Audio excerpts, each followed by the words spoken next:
Welcome to Stocking the Pantry with Hal.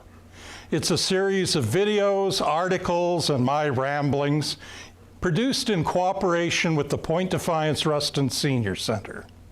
Our goal is to provide information and resources to help everyone to be better prepared and reduce food waste. So let's get started.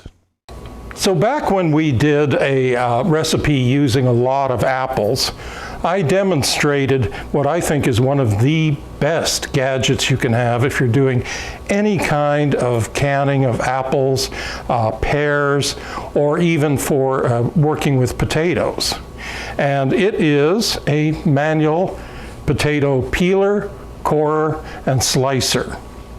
Now, I got some feedback from folks that they really enjoyed seeing it, but they said, before I run out and buy one, I'd like to see how you put it together because it looks a little bit too complicated for me. Well, it really isn't. It's pretty simple. It comes with instructions when you buy it. They're not very expensive. The two brands that I like are Spiralizer and then also the Victorio. Little bit of preference for the Victorio because it is solid cast iron, has a lot more weight to it, and it's a little bit more sturdy. But they both go together the same way. Has a combination slicer blade and corer, and then also the peeler. And the peeler is on, didn't mean for that to happen, but the peeler is on a spring, so that if you want to just chop it, then you can set it so that the peeler is unengaged through this little unit here. This allows it to move freely. And we'll see when we're putting it together the simplest way to get it to line up to go through there. First, I'll demonstrate how we put it together before I actually peel some more apples with it. So you have the crank, and you have the bolt, and you have the handle. And it comes in parts so that it's easier to clean. So you're going to need a screwdriver. And I like to take advantage of the Phillips head part of all the bolts because it makes it a lot easier. And it's amazing how long these threads actually are. But once you get it together like that, you want to use this lever to move it out of the way, and then you slide it in, and you can crank it forward. You can also crank it backwards some. Then you want to put the prong that holds the apples onto it.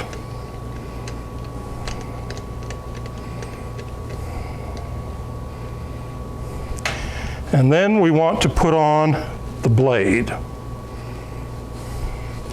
Now there's a little add-on that I did, which is picking up just a little inexpensive washer because it makes a better connection.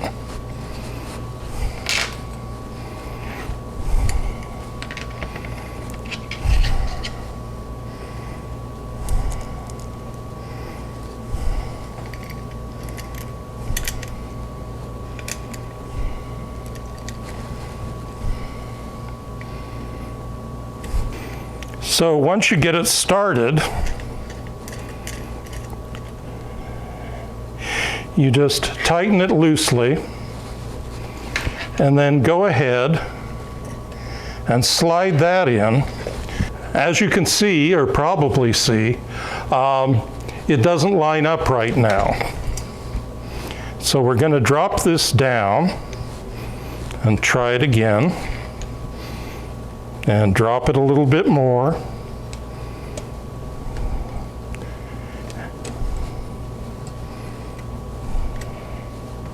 So once that you've gotten the blade on, the easiest way to make sure that it's lined up is to look straight onto it so that you can see how it, if you set it right, it will easily move in and out.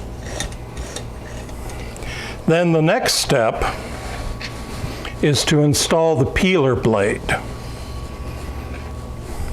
And it, because of the way it's constructed, and it helps to get that out of the way it's constructed is it just screws down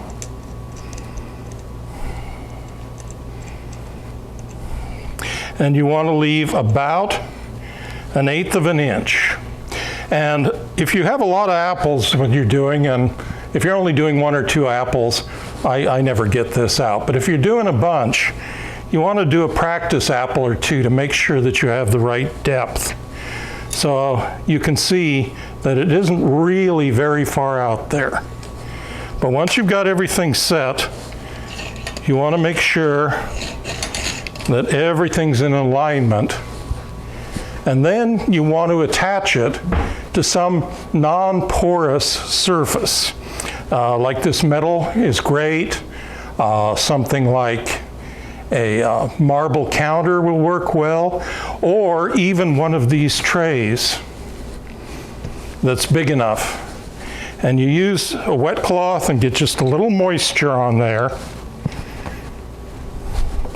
And this makes a nice little vacuum seal. And you can see, that took a lot of effort.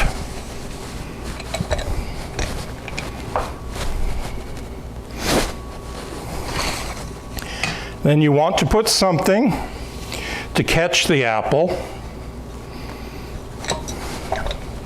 I'm going to turn it so that we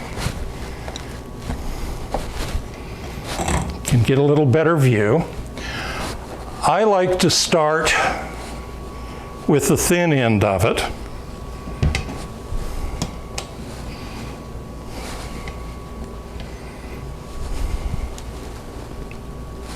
And then you just push your apple on. That's the nice thing about this rocker arm, which can move in and out. Because apples, of course, no two are the same. They're almost like snowflakes. So you want to get it started.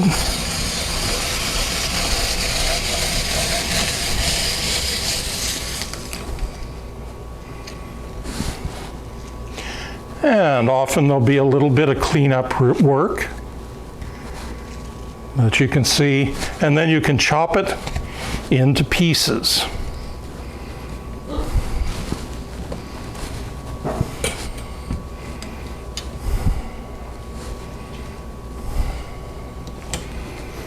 And then, suppose you wanted to do one where you wanted to leave the peel on.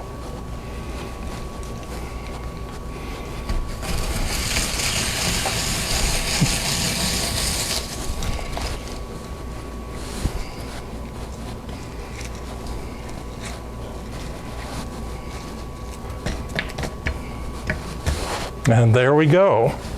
And from there you can chop it into as small as you like.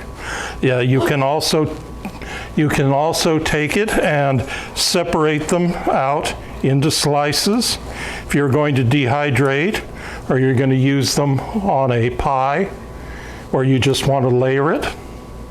And so that's the speediest way to do it, and that's what we use when we're making applesauce in the Preserving for the Hungry, where we go through and process about at least 80 pounds of apples per session. Thank you for sharing this time with us.